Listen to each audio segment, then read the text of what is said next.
Oh my God, it is so heavy. It's a heavy one. Oh my. I will not wear this while I'm getting on the scale.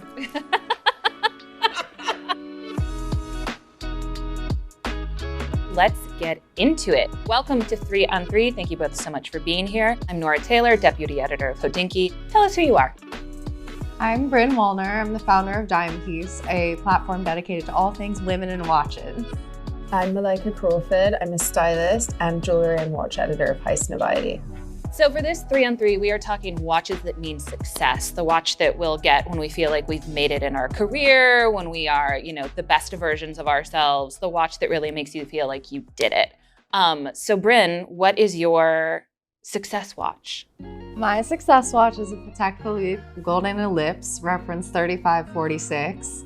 It's 18 karat gold all the way, 18 karat gold case, 18 karat gold dial. It does have black Roman numerals, which usually the Ellipse doesn't have Roman numerals. And yeah, it has the Calatrava cross stamped on the crown, which is really nice. It's on a Hodinkee leather strap. You know what? Do you know what the color is called of the strap? Tell me. The scorpion. Ooh. Scorpio prevails. Yeah. As always. Wait, what's your sign? Scorpio. Oh. Yeah. What's yours? The crowd goes. The crowd goes wild. We gotta go. I'm a Taurus. Got it. Makes sense. Oh, right. We've talked about You're this. both Taurus. And Scorpios are the opposite. Yes. But I'm Makes outnumbered. sense that we're, No. It's Are we good. compatible? Mm-hmm. Cool. Yes, you're in a Taurus sandwich right now. Yeah. Lucky you. I feel like this is the first time that there has been astrology talk on Hodinkee. We're breaking all sorts of barriers today. All the barriers. Welcome to history. I brought a 2018 Santos de Cartier. Everything's 18 karat yellow. We've got the trademark of the Santos. It's 8 screws and it's echoed in the metallic bracelet. What's different about this 2018 Santos is that the bezel isn't just like screwed onto the case. It kind of like has this cool shape where it slopes down into the lug so that it looks more like an integrated bracelet.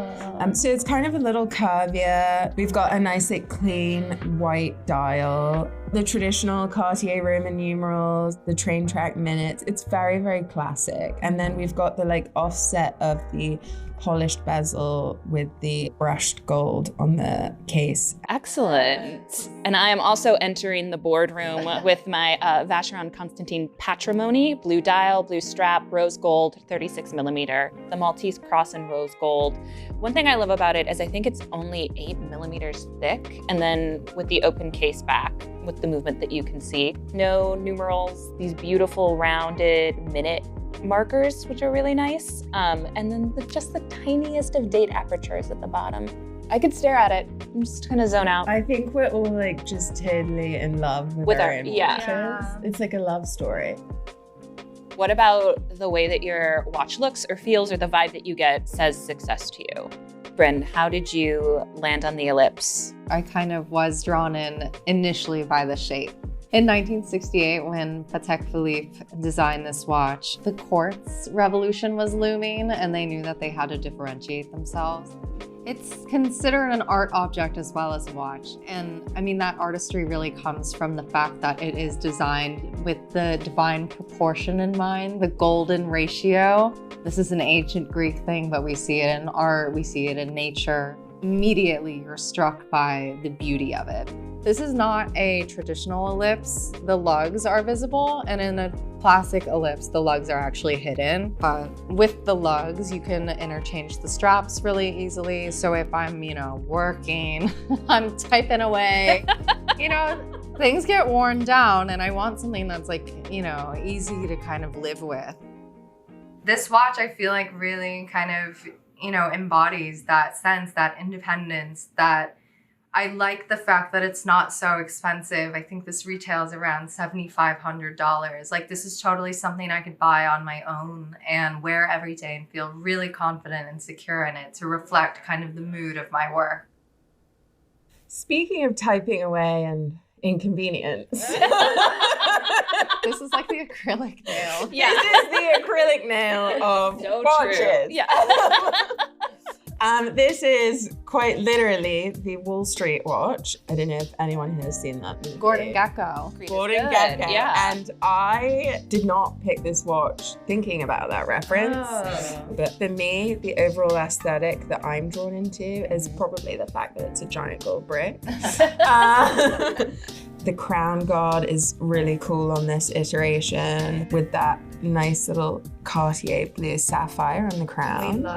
We love a little jewel in our watch. What's cool about this guy is that it was the first pilot's watch. So there's a lot of history behind it. Let's talk about the Santos and sort of why it is an important watch. Yeah, let's do a deep dive. 1904, Louis Cartier's friend Alberto Santos Dumont was a Brazilian pilot.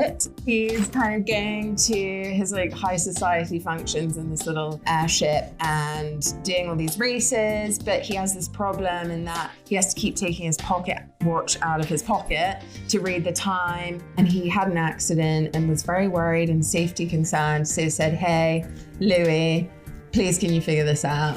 Louis Cartier goes away, has a think about it, let me take one of our pocket watches and put it on a leather strap. But that's pretty unconventional for the time, right? Because there was no real men's wristwatch tradition. I think ladies were really owning that space, albeit kind of a different type of space. They were what we call montre bracelet, which quite literally means watch bracelet. And Louis Cartier develops this watch and his friend Alberto wears it in 1904. Alberto is kind of like the first watch influencer. So then let's fast forward to about 1978. The CEO at the time came out with the Santos de Cartier, no longer the Santos Dumont, and put it on an all-metal bracelet. So it was like a sportier feel, but it came out originally in two-tone. So that was the birth of an icon. That was a great Love that. explanation. Yeah.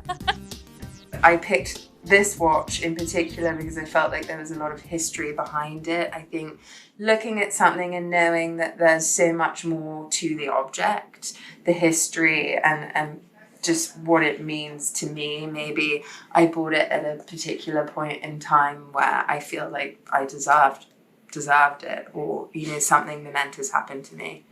What about you, Nora? How did you land on Vacheron?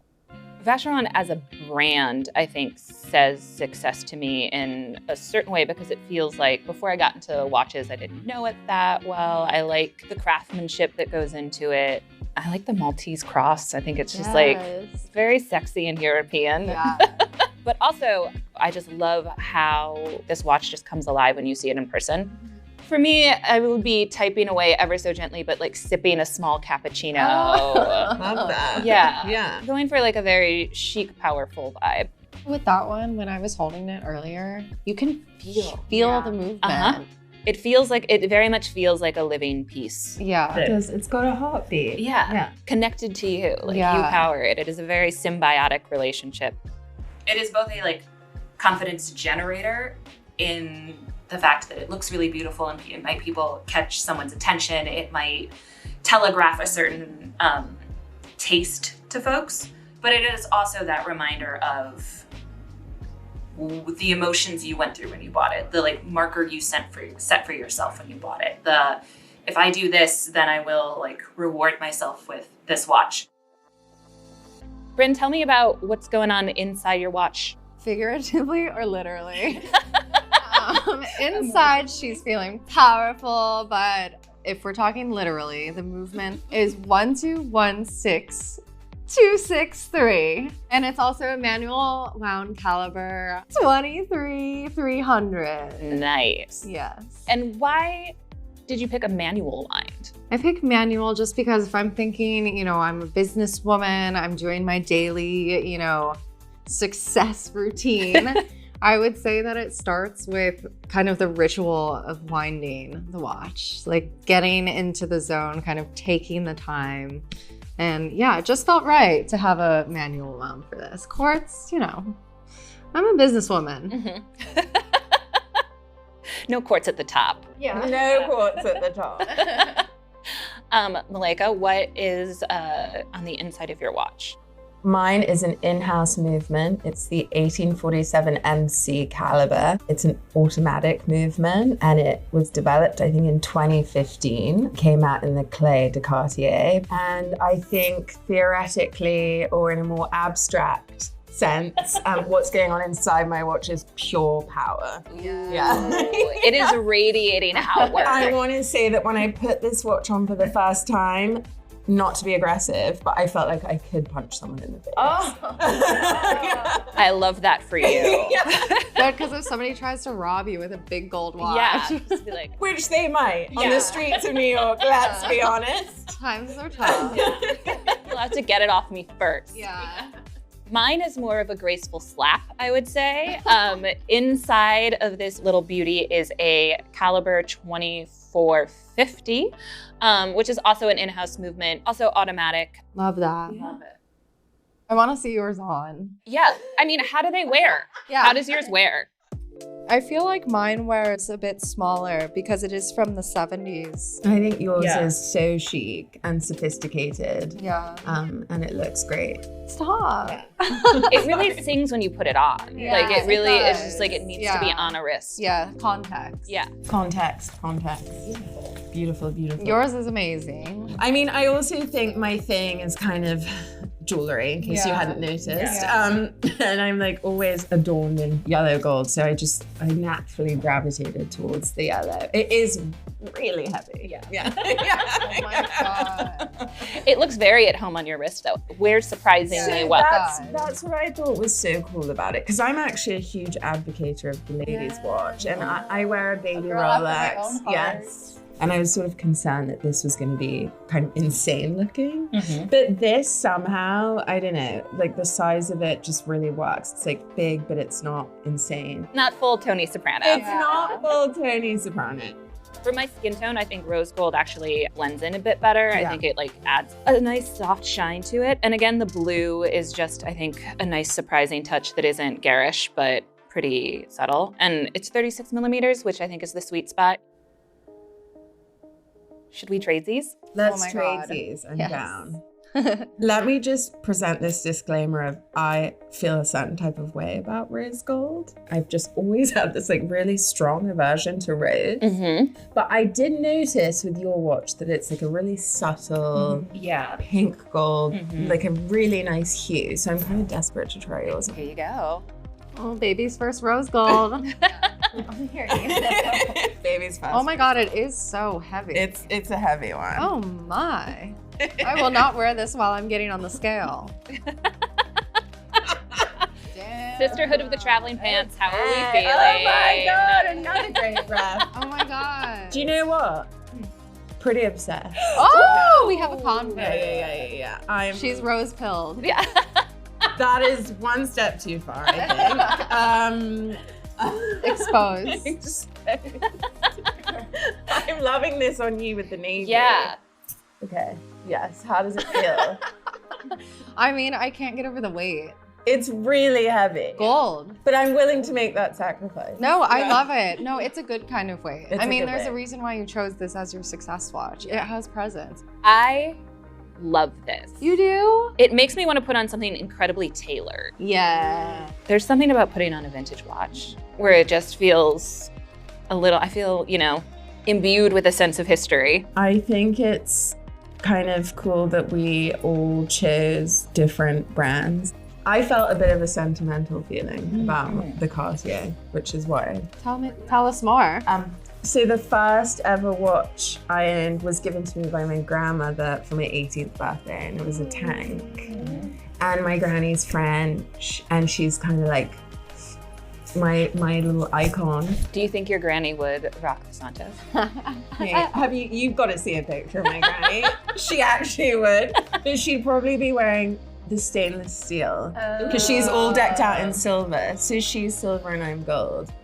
All right, time to take it off your wrist. We've got one more round. She looks good. Yeah. Yeah.